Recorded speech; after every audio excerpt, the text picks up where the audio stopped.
Welcome all. My name is Jason Tiedick, and I'm going to show you tonight some of the things that you can do to reach every learner nearly every time that you teach. Now, the things I'm going to show you are things I've learned over the last 20 years. So just to let you know a little bit of my history, I started off an educator. My father was actually an elementary principal. He's one of the ones who started the SAGE program in Wisconsin. So he got the teachers' class sizes down to 15 in each of the rooms, and I watched him as a kid, and I knew that I wanted to do that. I knew that I wanted to teach. So I decided to teach junior high school for a while, and then high school. I did this for about 8 years. And then for 10 years, I trained adults.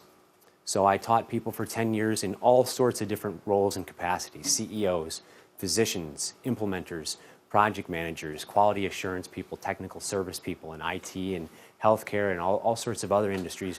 And then for 5 years, I decided I wanted to start teaching people how to do what I've learned how to do in the classroom.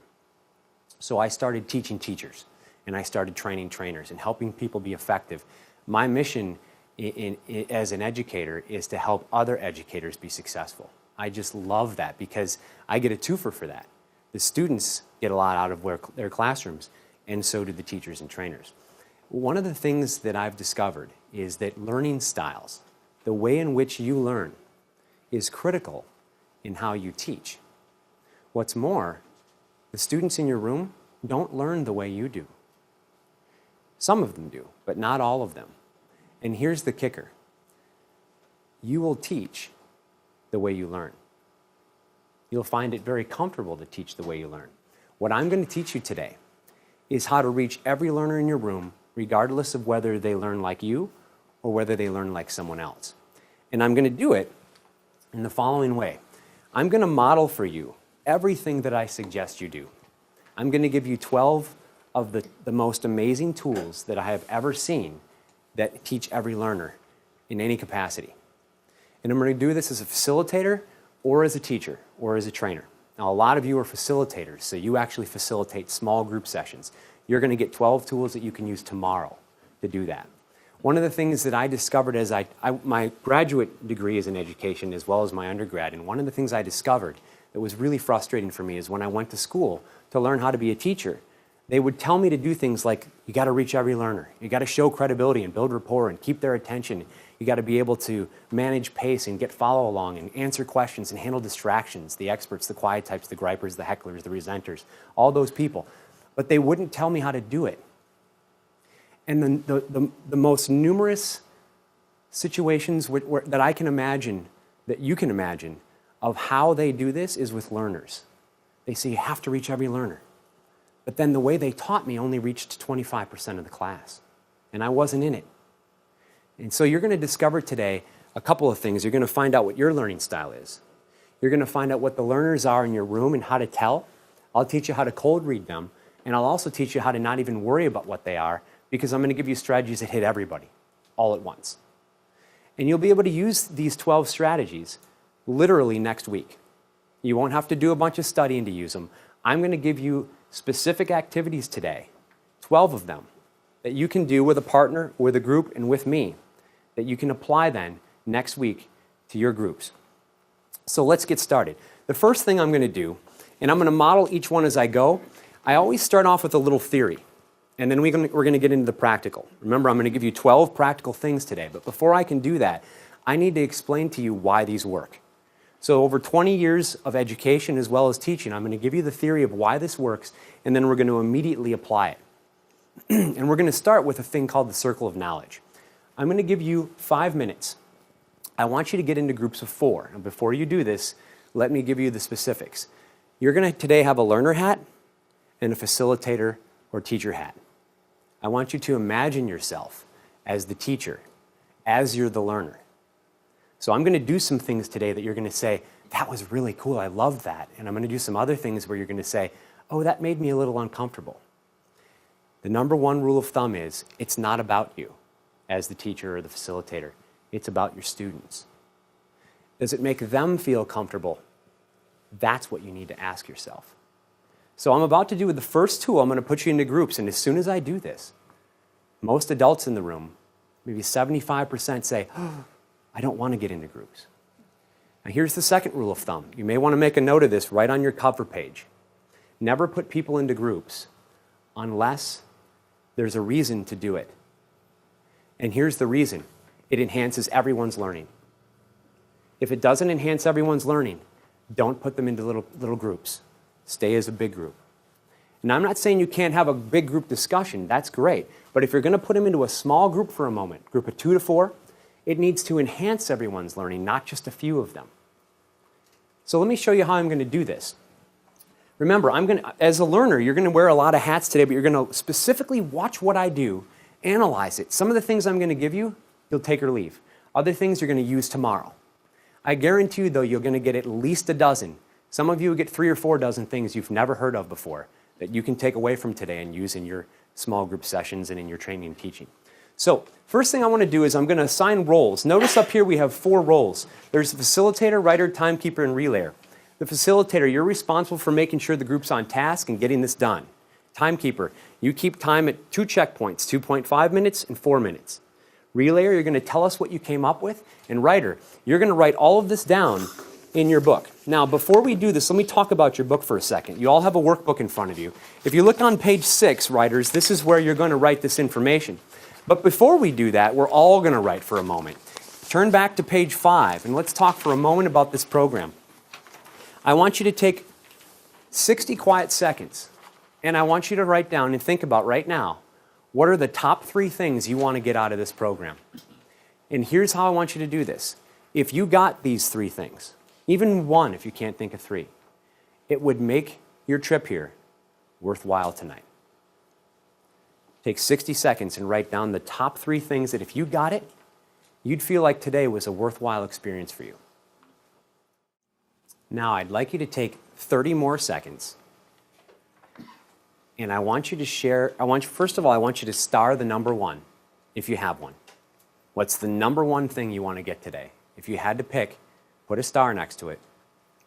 And then I want you to look at the person next to you and tell them whether you're comfortable with them sharing yours. They won't say your name, but they'll just tell me what it is that you wanted.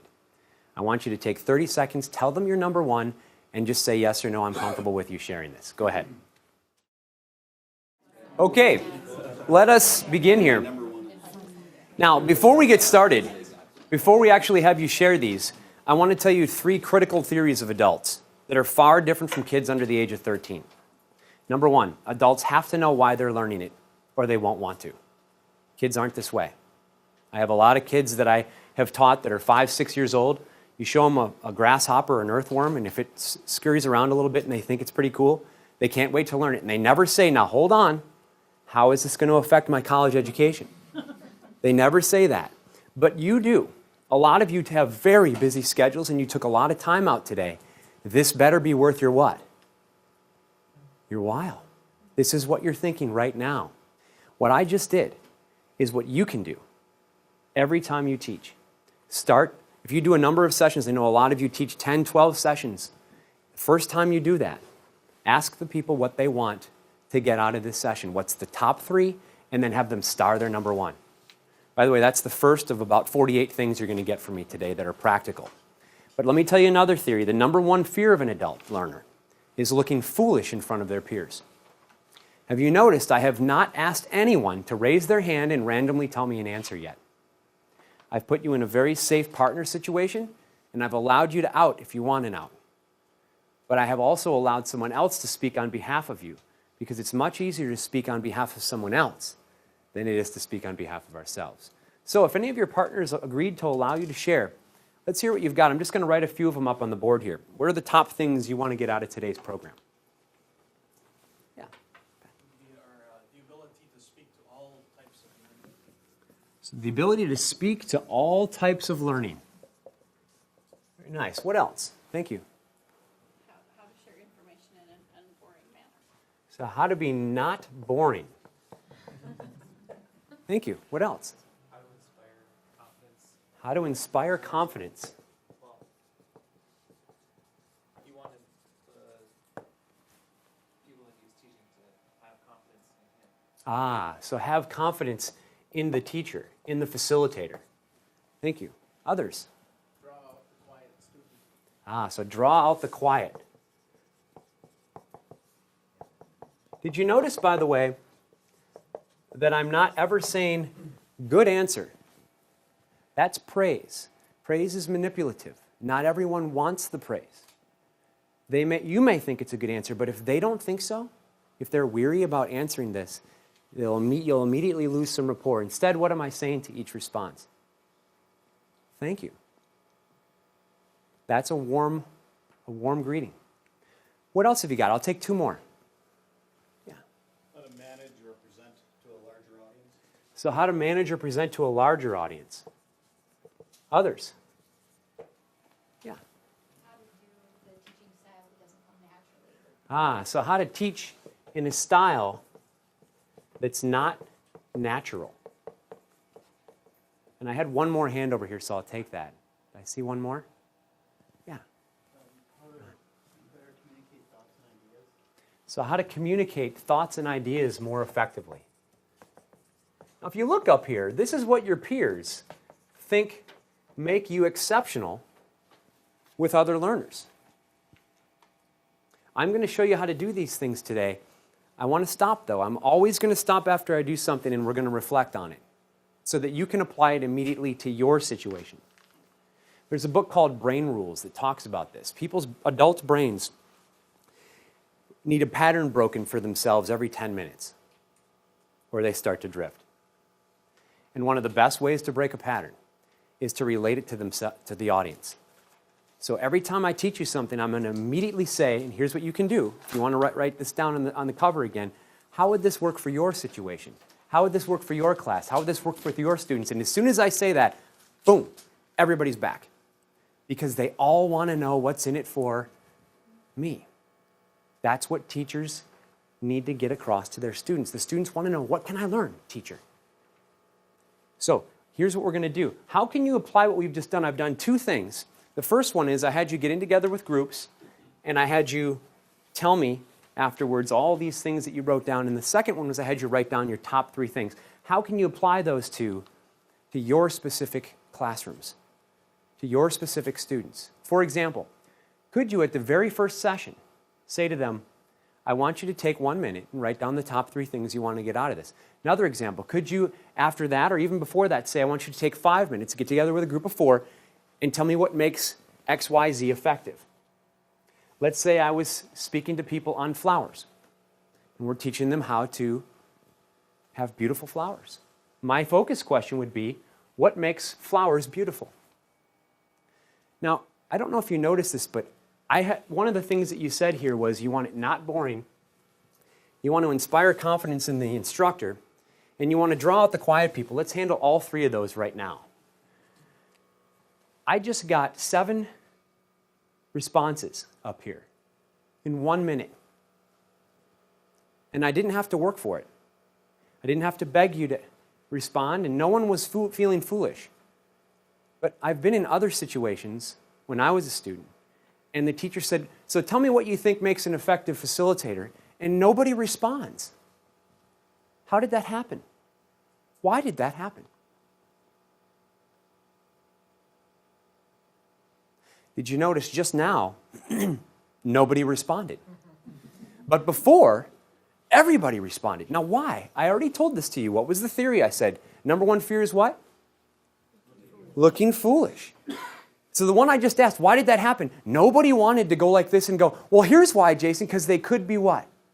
They could be wrong. But here I got 7 answers within 30 seconds. I actually struggled to write fast enough. Did you notice that? You can use this. This is called the Circle of Knowledge. It's the first of 12 tools I'm going to share with you in the last half of this program. And it's just a fantastic tool. A number of you teach 10, 12, 6, 7 sessions. Every session you can start with this. It immediately engages people because the relayer is going to speak on behalf of who? The group. And it's less, oh, that's what they think. The relayer will say. It's not what I think. And then if they're wrong, of course, they don't look what? Let's try this. I want you to get into groups of 4. You can get into a group of 3 if you want to, if you don't have 4 people. If you do get into a group of 3, please assign the timekeeper to also be the relayer. I want you to take 5 minutes and come up with everything you can think of for what makes an amazing facilitator or teacher. with your students. 5 minutes. Okay, let's go ahead and find your original spot, and we'll have you look back up here. Now, I want, before we get your answers here, I want to give you a quote from, it's a very interesting quote that I read recently from Sir Richard Livingstone. And he wrote a book in 1941 called The Future of Education. And here's what he said. By the way, 1941 is quite a while ago, so this is a visionary. The test of successful education is not the amount of knowledge that a pupil takes away, but his appetite to know and his capacity to learn. That's what this module is about. By the time you finish, I'm going to show you how to increase the appetite to know and their capacity to learn so that they can get the knowledge themselves when they're with you and when they're not with you. Teaching them to fish, that's what we're going to get today. In order to do that, I want you to tell me what makes someone good at that. What do you got? Relayers. Somebody who's knowledgeable about the subject we're talking about. Good. Knowledgeable about the subject. I want you to write something next to this. The rest of you can take notes on page 6 in the bottom box. Those of you who aren't interested in taking notes, and some of you, that's true for you, you don't really like taking notes, you're going to find that by the end of today, you're going to be taking a lot of notes. You're just going to have to, and I'm going to teach you how to get your students to do that too. Write down next to knowledgeable the words 90-10. When you're instructing someone, 90% of your neurons in your brain during that time need to be focused on who? The learners or the content? The learners. Which means how well do you need to know your content? Really, really well. If you're wondering how to do that, whichever lesson you're going to teach next, practice it 3 times in real time and you'll be at 90-10. That's how you get there. What else have you got? Relayers. I heard knowledgeable. Yes. Engaged. Others? Must be punctual, responsible, and organized. Punctual, responsible, and organized. What else? Flexibility. It's amazing how fast people can tell me these adjectives, but they don't know how to do it. My professors in college were this way. They could tell me, you need to be flexible as a teacher. You need to be organized. But they wouldn't tell me how to do it. And if they did, they always told it to me in whose style? Their style. I'm going to teach you universal style today. Others? They can command attention. I call this being able to hear a pin drop when they talk. Others? Being able to build rapport. So they can build rapport. One of the best ways to build rapport is to meet your learner's needs. And did you notice I already found out what your needs were? I've got them right over here. These are the top 7 needs that this class has. Do you know your learner's needs? Or are they your needs that you want to have as an agenda? Because they're different. Their needs are different from yours. What else have you got? Keep the group involved. Keep them involved. Others? Admit when you may be knowledgeable, but admit when you don't know it. So admit that you don't know. Admit when you're not sure. Very nice. 8 things on what you think makes an effective facilitator, teacher, trainer, or presenter. Now, these are powerful, and the reason they're powerful, and I wanted to write them down, is I'm going to show you how to do all of those today. And I'm going to show you from the starting point of what makes effective teachers and facilitators. Learning styles is where it all starts. It's where everything begins. And the reason for this is because if you don't know how people learn, it doesn't matter whether you've built rapport or credibility or whether you can keep their attention. What matters is whether they're getting it. Listen to this second quote that I wanted to share with you.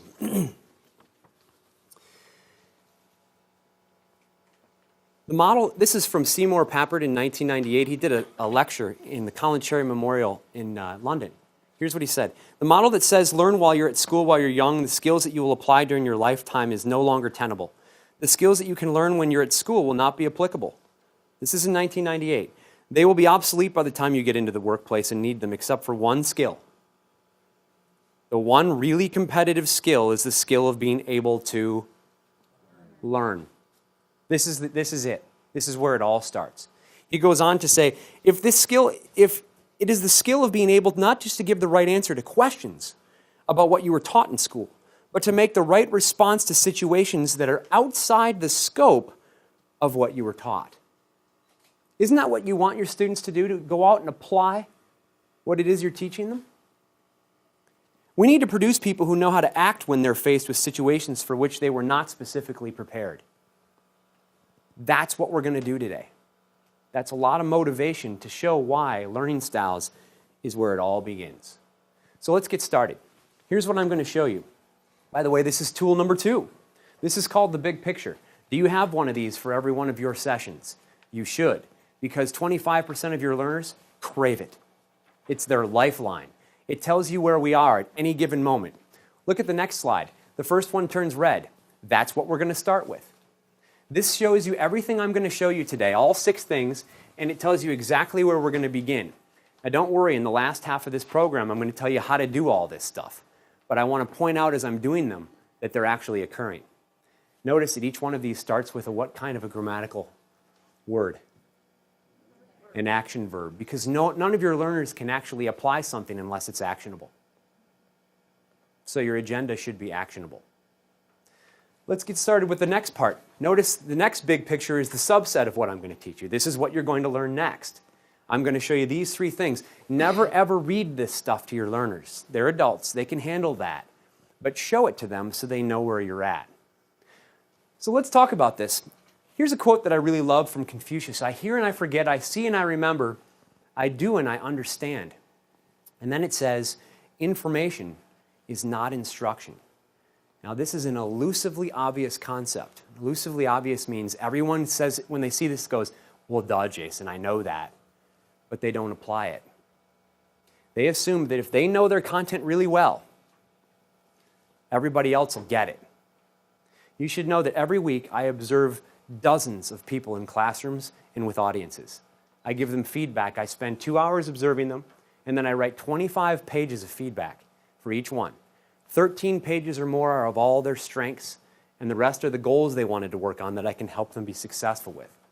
And I can tell you that the number one thing that people have trouble with is assuming that if they know their content well, they can teach it well. It's just not true. And that's exactly what Seymour said in 1998. They actually did a study in Tennessee, and they found that students given the most effective teachers for 3 years in a row made over twice the gains of comparable students assigned to the least effective teachers. Isn't that interesting? This is one of the things that inspired my father to create the SAGE program in Wisconsin, because he knew how important this was for his kids as an elementary principal. All right, I think we've got enough motivation to get started, so let's do this. Here we go. These are the 5 stages of learning, and you can write these down with me on page 7. Now, as you're writing these down, I'm going to talk about them. The first stage of learning, and this is universal, no matter who you teach, whether you're a facilitator, a trainer, a teacher, whatever you are, the first stage is always, what in the world is that facilitator talking about? I don't get it. I know that for me, when I facilitate a session, when I teach a session, there is always that moment where I look out and I can tell they don't get it. Stage 2, I see what the instructor's talking about. Stage 3, I can do this myself with guidance. Some of you are saying, what do you mean do it themselves, Jason? I'm just giving them information. They don't really do anything with it. Well, that's a problem. They should be doing something with it. It should be actionable. Stage 4, I can do it without guidance. And stage 5, which is the stage I'm getting you today, I can teach this to others. Which stage do you think you need to get your students to?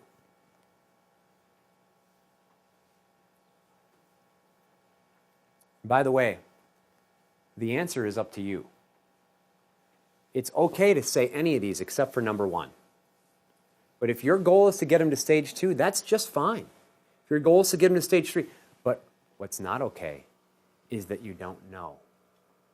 You must know when you go in front of your students which stage you're going to get them to.